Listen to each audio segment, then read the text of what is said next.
everybody. Welcome back to the BlitzCity Podcast. I'm your host, Kobe Orr, and today we're going to be talking about my top 5 MEAC transfers for the upcoming season. Top 5 MEAC newcomers. Let me say it like that. So, as I said in the top 5 SWAC newcomer video, this is a top 5, but it is in no particular order. Nobody ranks above any other person. These are just my top newcomers in the MEAC. Okay, so without further ado, let's get into it. At the number 1 spot, I'm going to start off with Aiden Weber. Now, Aiden Weber comes from Delaware State University. Aiden Weber is a guy who I've watched throughout the spring and who I paid attention to ever since he committed to South Carolina State. Why? Because when you check the stats, Aiden Weber produces. He produces. You knew that off the bat, okay? 43.5 tackles at Delaware State. I think he had 11.5 tackles for loss. I think he had a sack and an interception as well. So he was very productive for the Hornets. He comes to South Carolina State, and in the spring, he's been just lights out. I mean, this man has been so physical.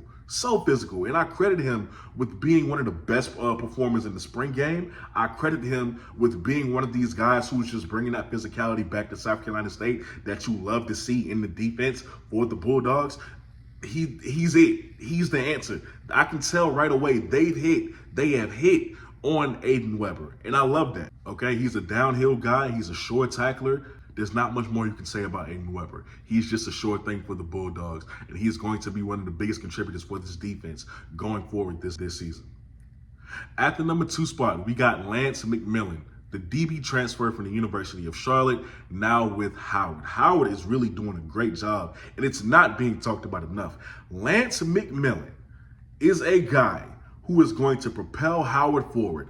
The Howard Bison shared that MEAC title, but now they want a bigger piece of the pie. They want the biggest piece of the pie to take it away from North Carolina Central. Lance McMillan is going to help them do so defensively. Now, he is an experienced DB. This is a guy who was a freshman conference All-American at the FBS level as a walk-on. Ladies and gentlemen. He was a conference freshman All-American, okay? He follows that up. He was 7th on the team, I believe, in tackles. He's a guy who comes with a lot of production, a lot of experience. Now, his last 2 years at Charlotte weren't particularly great. He played in 11 games. I think he started a few of those games, okay? So he has production, but you don't know what happened there. And then last season, he missed the whole season with an injury. But he's ready. He's healthy now. He's ready to return to his old self. This is a guy who's coming in with a lot of experience, and I believe he's going to be a problem for MEAC offenses. Because let me tell you something, Howard's secondary looks very impressive, and he's going to be one of the anchors for that defense. So, ladies and gentlemen, Howard University, y'all got y'all one. At the number 3 spot, we got Joshua Austin, the transfer defensive back from the University of Alabama, nonetheless. He was a walk-on, of course. And this is the thing that gets me about Joshua Austin for Norfolk State. Joshua had the opportunity to go to Auburn or Florida when he entered the transfer portal, but he decided to go to Norfolk because, in his words, those NFL scouts will find you anywhere. So he chose to go to Norfolk, and I love this for them. So Norfolk University, here's what they're getting in Joshua.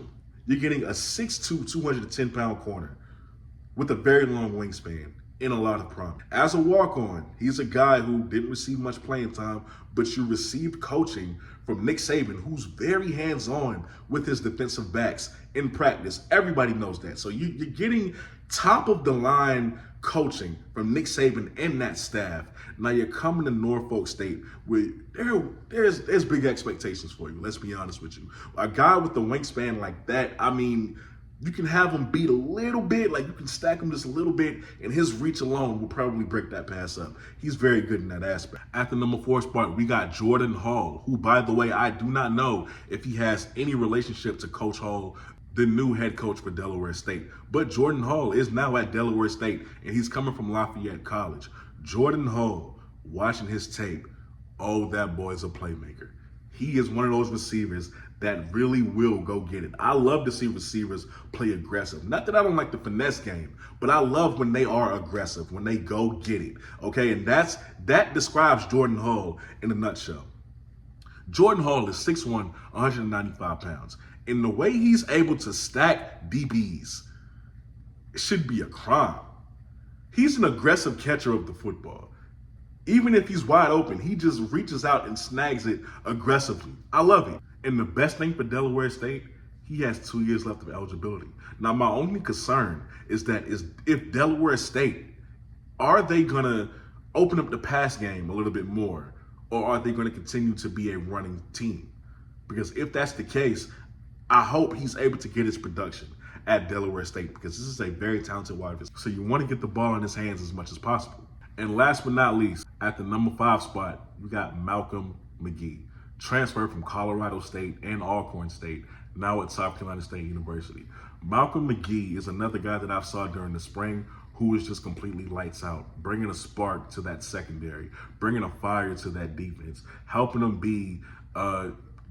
get back to the old ways, I should say. Man, Malcolm McGee is coming in with a lot of talent. He's a big hitter, and he has a lot of experience, man. This is a guy who's going into his last year of college football, so he wants to go out with a bang.